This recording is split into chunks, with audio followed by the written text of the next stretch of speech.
नमस्कार दोस्तों, मैं अभिषेक करियर फाइल में आप सभी का एक बार फिर से बहुत बहुत स्वागत करता हूं। आज हम बात करने वाले हैं बहुत ही इंटरेस्टिंग टॉपिक के बारे में, मगर उससे पहले मैं आपसे पूछना चाहूँगा चंद सवाल। क्या आपके भी व्हाट्सएप यूनिवर्सिटी में फॉरवर्डेड मैसेज आया था कि चिकन खाने से कोरोना फैलता है, या फिर कोई एक ऐसा मैसेज कि WHO की एक रिपोर्ट कहती है कि वर्ल्ड में किसी भी वेजिटेरियन को कोरोना नहीं हुआ है? अगर हाँ, तो ये वीडियो आपको जरूर देखना चाहिए। आज हम बात करने वाले हैं फेक न्यूज और फेक न्यूज की कारोबार के बारे में। क्या इफेक्ट इससे आता है हमारी लाइफ पे, इकोनॉमी की सेहत पे, इसके बारे में बात करेंगे। तो सबसे पहले मैं आपको एक छोटा सा एग्जांपल देना चाहूँगा कि इसका इफेक्ट भारत पे क्या आया है। जैसे सिर्फ इस खबर को जो मैंने अभी आपसे साझा करी कि चिकन खाने से कोरोना फैलता है, इसकी वजह से पोल्ट्री इंडस्ट्री को करीब करीब 2000 करोड़ का नुकसान हुआ। तो आप इसकी ग्रेविटी समझ सकते हैं। और अगर हम वर्ल्ड की बात करें तो भी इसका इफेक्ट बहुत ज़्यादा है। तो अभी आपको आपके स्क्रीन पे एक इमेज दिखेगी, जिससे कि आप ये समझ सकते हैं कि कौन सी टाइप में फेक न्यूज़ सबसे ज़्यादा फैलती है। बूम लाइव ने एक रिपोर्ट दी है, उसके अकॉर्डिंग 35%, जैसा कि आप देख सकते हैं, 35% ऑफ द फेक न्यूज़ आपको वीडियो के फॉर्म में फैलती। क्यों? क्योंकि हम वीडियो पे बहुत जल्दी ट्रस्ट कर लेते हैं। हम ये भी नहीं जानते कि वो वीडियो कब शूट हुआ था, किस सिचुएशन की वो वीडियो है, कब की वो वीडियो है, मगर जब हम वीडियो देखते हैं तो हम मान लेते हैं कि वो सच होगा। वैसे ही 29% इमेज और टेक्स्ट के फॉर्म में फैलती है। उसके बाद आपको न्यूज़ रिपोर्ट्स का नंबर आता है। तो मैं आपको इस वीडियो के अंत में ये भी बताऊंगा कि आप कैसे आइडेंटिफाई कर सकते हैं और इसका हिस्सा बनने से खुद को रोक सकते हैं। आज हमने एक पोल भी कंडक्ट किया है, उस पोल के रिजल्ट भी मैं आपसे साझा करूंगा, जिसमें कि हमने कुछ सवाल पूछे हैं फेक न्यूज से रिलेटेड और उसके आंसर्स मैं आपको बताऊंगा। एक रिपोर्ट आई है CHEQ एंड बाल्टीमोर यूनिवर्सिटी की। वो रिपोर्ट क्या कहती है कि पूरे वर्ल्ड की इकोनॉमी पे फेक न्यूज की वजह से $78 बिलियन का नुकसान होता है। अगर इस $78 बिलियन को आप इंडियन करेंसी में कन्वर्ट करके देखें तो शायद आप एक बार में समझ भी नहीं पाएंगे कि वो रकम कितनी बड़ी है, उसके पीछे कितने जीरो हैं। अगर आपको जो अभी इमेज दिख रही है उसमें आप देख सकते हैं कि इसका इफेक्ट सबसे ज्यादा कौन से सेक्टर पे आता है। इस $78 बिलियन से फेक न्यूज की वजह से only on stock market alone $39 billion का नुकसान होता है हर साल। तो ये प्रॉब्लम बहुत बड़ी हो चुकी है। ये ना सिर्फ हमारी सोसाइटी को डिवाइड कर रही है, एक पॉलिटिकल फ्रैगमेंटेशन हो रहा है, हमारी ग्रोथ अफेक्ट हो रही, जो एक फैक्ट बेसिस पे जो डिबेट होनी चाहिए थी सोसाइटी पे या पीयर्स ग्रुप में, वो नहीं हो पाती है। तो इस प्रॉब्लम से हमें बचना होगा अगर हम अपनी ग्रोथ चाहते हैं, कंट्री की ग्रोथ चाहते हैं। अगर हम भारतीय कानून की बात करें कि एक इंडिविजुअल को कितनी सजा हो सकती है फेक न्यूज फैलाने के जुर्म में, तो हालांकि अभी देश में फेक न्यूज को हैंडल करने के लिए, इसकी जवाबदेही तय करने के लिए कोई सेपरेट कानून तो नहीं, मगर अभी कोरोना को देखते हुए भारत सरकार ने देश में डिजास्टर मैनेजमेंट एक्ट लागू किया है, जिसके तहत अगर कोई भी इंसान किसी भी प्रकार की मिस इन्फॉर्मेशन को फैलाता है, कोई भी रूमर क्रिएट होती है और किसी भी सोशल मीडिया पे गलत जानकारी साझा करता है या करती है, तो उसको कम से कम 1 साल तक की सजा हो सकती है। और तब क्या होगा जब ये कानून लागू नहीं था या आगे नहीं रहेगा, तो क्या हो सकता है? अगर हम IT एक्ट की बात करें या इंडियन पेनल कोड की, तो उस दोनों के तहत एक इंसान को फेक न्यूज फैलाने के एवज में 3 साल तक की सजा हो सकती है। भारत सरकार हालांकि अभी एक सेपरेट कानून पे काम कर रही है। उसने 2018 में पहली बार व्हाट्सएप को नोटिस भेजा था कि आप ये जानकारी हमारे साथ साझा करिए कि ये सोर्स ऑफ द इंफॉर्मेशन क्या है, कहाँ से वो इंफॉर्मेशन जनरेट हो रही है, कौन उसको at the first time at the beginning share किया था, किसने। तो अपने यूजर्स को समझने के लिए, उनके बिहेवियर को समझने के लिए कल हमने एक पोल कंडक्ट करा था, जिसके नतीजे हमारे पास आ चुके हैं, जो मैं आपके साथ साझा करना चाहूंगा। कुछ सवाल हमने पूछे थे कि कैसे वो न्यूज को कंज्यूम करते हैं। तो जो हमारे यूजर्स हैं, जो हमारे रिस्पोंडेंट थे सर्वे के, उसमें 59%, जो कि आप अभी अपने स्क्रीन पे देख सकते हैं, 59.9% रिस्पोंडेंट हमारे मेल कैटेगरी में थे and rest 40.1% respondent female category में थे। अगर हम एज की बात करें तो हमारे 85% ऑफ द जो रिस्पॉन्डेंट थे वो आपको 20 to 30 years of age bracket में फॉल करते हैं। 30 to 40 ईयर्स में 6.1% है एंड रेस्ट 40 एंड एबव में भी है। तो मीन्स जो सर्वे का पार्ट जो लोग बने हैं वो एक्चुअली यंगर जनरेशन है and mostly they are from 20 to 30 years of age. समझने के लिए हमने उनसे कुछ सवाल पूछे थे। जैसे हमारा पहला सवाल था जो अभी आप अपने स्क्रीन पे देख सकते हैं, वो कौन सा मीडियम यूज करते हैं न्यूज को कंज्यूम करने के लिए। ऑप्शंस थे इलेक्ट्रॉनिक मीडिया, प्रिंट मीडिया या फिर दोनों।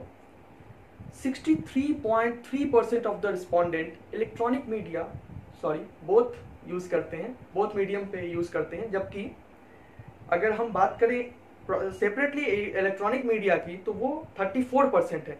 मीन्स हम ये कह सकते हैं कि किसी न किसी फॉर्म में 97% रिस्पॉन्डेंट आपको इलेक्ट्रॉनिक मीडिया के तहत न्यूज को कंज्यूम करते हैं, चाहे वो सोशल मीडिया हो, ट्रेडिशनल मीडिया हो। तो हमारा अगला सवाल इसी से जुड़ा हुआ था कि वो कौन सा गैजेट यूज करते हैं इस इलेक्ट्रॉनिक मीडिया न्यूज को कंज्यूम करने के लिए। हमारे ऑप्शंस आप देख सकते हैं अपनी स्क्रीन पे, TV, laptop, smartphone and all. तो जैसा कि हमारी जो पॉपुलेशन है, जो रिस्पॉन्डेंट है इस सर्वे की, वो यंगर जनरेशन है, वैसा ही रिफ्लेक्ट भी हो रहा है इस नतीजे में। 78.2% ऑफ द रिस्पॉन्डेंट जो हैं वो स्मार्टफोन पे न्यूज को कंज्यूम करते हैं एंड 17% तकरीबन टीवी का यूज करते हैं, रेस्ट ऑन लैपटॉप्स। अगला क्वेश्चन हमारा ये था कि सोशल मीडिया प्लेटफॉर्म पे कितने प्रतिशत लोग न्यूज को लेते हैं या न्यूज को पढ़ते हैं, शेयर करते हैं। तो करीब 52% जो पॉपुलेशन है वो फेसबुक पे न्यूज को पढ़ती है और शेयर भी करती है। 34% ऑफ आवर रिस्पॉन्डेंट वो व्हाट्सएप पे न्यूज को पढ़ते हैं। ट्विटर पे भी कुछ प्रतिशत, आंकड़े में अगर हम देखें तो कुछ प्रतिशत ऐसे लोग हैं जो ट्विटर का यूज करते हैं न्यूज के लिए। कुछ ऐसे भी लोग हैं जो इंस्टाग्राम को भी न्यूज सोर्स के तौर पे यूज कर रहे हैं, जबकि वो एक ऐसा प्लेटफॉर्म नहीं है। इसी से जुड़ा हुआ हमारा अगला क्वेश्चन था जो आप अपने स्क्रीन पे ग्राफ देख सकते हैं। उस ग्राफ में ये है कि क्या जो न्यूज आप कंज्यूम करते हैं अपनी सोशल मीडिया पे, is there any trust issue. वो कितने श्योर है इस न्यूज को लेके कि वो सही है या गलत है। तो जो रिस्पॉन्सेज हैं वो ये बताते हैं कि 75% of the population is not sure कि जो न्यूज वो पढ़ रहे हैं या फिर वो शेयर कर रहे हैं वो सही है या गलत है। तो यहाँ पे जवाबदेही बढ़ जाती है। जब 75% लोग श्योर नहीं है कि वो जो न्यूज उनके सामने आ रही है वो सही है या गलत है, तो उसको जांचना है। इस वीडियो के आखिर में मैं आपको बताऊंगा कि कैसे आप सत्यता की पुष्टि कर सकते हैं, कैसे आप समझ सकते हैं कि ये जो न्यूज आपके सामने आ रही है वो सही है या गलत है। जवाबदेही सिर्फ इसलिए नहीं है, जवाबदेही खुद को बचाने के लिए है। तो हमने एक और क्वेश्चन पूछा कि अगर 75% लोग ये श्योर नहीं है कि उनके पास जो न्यूज आ रही है वो सही है या गलत है, तो क्या वो चेक करते हैं न्यूज को। जैसा कि आप अपने स्क्रीन पे अभी देख रहे होंगे, हमारा क्वेश्चन था कि क्या वो न्यूज को शेयर करने से पहले देखते हैं, उसका सोर्स चेक करते हैं। हालांकि इसके नतीजे थोड़े सरप्राइजिंग हैं, बट वो कहते हैं कि 79.5% ऑफ आवर रिस्पॉन्डेंट, ये अच्छी बात है कि जो हमारे दर्शक हैं वो न्यूज को चेक करते हैं बिफोर शेयरिंग, मगर 17% ऐसे लोग हैं इस आंकड़ों के अनुसार जो न्यूज को चेक नहीं करते हैं शेयर करने से पहले। उनको ट्रस्ट है कि ये न्यूज सही होगी। मैं उन दर्शकों से खास करके ये अपील करना चाहता हूँ कि जब भी आपके सामने कोई न्यूज आती है तो ये आपकी जिम्मेदारी बनती है कि आप उसको जांचें। इससे हो सकता है कि वो न्यूज आपके पास किसी ने गलत भेज दी हो, लेकिन आपकी जिम्मेदारी है कि आप किसी और को उस गलत खबर से बचा सके। तो यहाँ पे बात ये आती है कि जो बड़े प्लेटफॉर्म्स हैं वो क्या कर रहे हैं इसको रोकने के लिए, या गवर्नमेंट क्या कर रही है। मैं अभी आपको फेसबुक, व्हाट्सएप एंड ट्विटर इसके लिए क्या कर रहे हैं ये बताऊंगा। उससे पहले गवर्नमेंट ऑफ इंडिया की अगर बात करें तो गवर्नमेंट ऑफ इंडिया अपने आईटी एक्ट में कुछ चेंजेस लाने जा रही है। इंटरमीडिएट कानून के तहत वो एक ऐसा कानून लाने जा रहे हैं, ऐसा बदलाव करने जा रहे हैं जिससे ये होगा कि जो सोर्स ऑफ द इंफॉर्मेशन है वो कंपनीज को शेयर करनी पड़ेगी। जो स्पॉन्सर्ड पोस्ट होंगे, कई बार आपके सामने फेसबुक पे एक स्पॉन्सर्ड पोस्ट आती है, तो वो स्पॉन्सर्ड पोस्ट कहाँ से ओरिजिनेट हो रही है, कैसे आ रही है, वो सारी जानकारी, अगर वो खबर गलत है या उससे कोई प्रॉब्लम क्रिएट हो रही है तो वो साझा करनी पड़ सकती है कंपनीज को। इसको देखते हुए IAMAI एंड जो टॉप प्लेटफॉर्म्स हैं, फेसबुक, गूगल एंड आजकल तो टिकटॉक काफ़ी फेमस है, तो टिकटॉक की जो पेरेंट कंपनी है बाइडांस, इन सब ने एक इंडस्ट्री वाइड अलायंस बनाने की सोची है, जिस पर अभी बात चल रही है, जिसका नाम हो सकता है इंफॉर्मेशन ट्रस्ट अलायंस। जिसका काम ये होगा कि वो एक सेपरेट एंड स्टैंडर्ड कानून अपने प्लेटफॉर्म के लिए जनरेट करें, कि वो स्टैंडर्ड कानून ये देखेगा कि फेक न्यूज़ को कैसे आइडेंटिफाई करें, कैसे रोकें और गवर्नमेंट के साथ कैसे उनको उनके रूल से कंप्लाई करना है। अगर हम सेपरेटली देखें तो फेसबुक ने क्या किया है लास्ट दिनों में, 60 फैक्ट चेकिंग ऑर्गेनाइजेशंस के साथ फेसबुक का टाई अप हुआ है, जो ये चेक करते हैं कि जो इन्फॉर्मेशन फेसबुक पे आ रही है वो सही है या गलत है। सिर्फ और सिर्फ मार्च महीने में आपको 4 करोड़ ऐसे पोस्ट थे जो कोरोना से रिलेटेड फेसबुक पे आए थे, जिसको फेसबुक को हटाना पड़ा। अगर हम फर्स्ट क्वार्टर ऑफ 2020 की बात करें, जनवरी, फरवरी एंड मार्च, 9.6 मिलियन, आप सही सुन रहे हैं, 9.6 मिलियन ऐसे पोस्ट थे जो हेट स्पीचेस थे। तो आप समझ सकते हैं कि समस्या कितनी बड़ी है, जिसको फेसबुक ने हटाया है।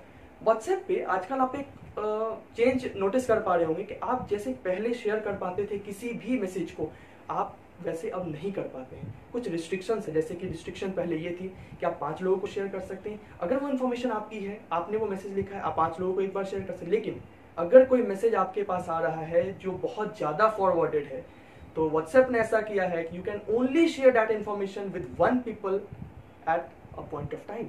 एक बार में सिर्फ एक व्यक्ति से आप उसको शेयर कर सकते हैं। अगर हम ट्विटर की बात करें, 34 लाख ऐसे अकाउंट हैं जिसको लास्ट महीने ट्विटर को 34 लाख ऐसे पोस्ट हैं जिसको ट्विटर को हटाना पड़ा। अगर कोई भी इंफॉर्मेशन ट्विटर पे आती है जो फेक है और ट्विटर की आर्टिफिशियल इंटेलिजेंस इसको आइडेंटिफाई करती है, तो उस ट्वीट के ऊपर एक फेक का लेवल लग जाएगा। जिससे क्या नुकसान हो सकता है और क्या फ़ायदा?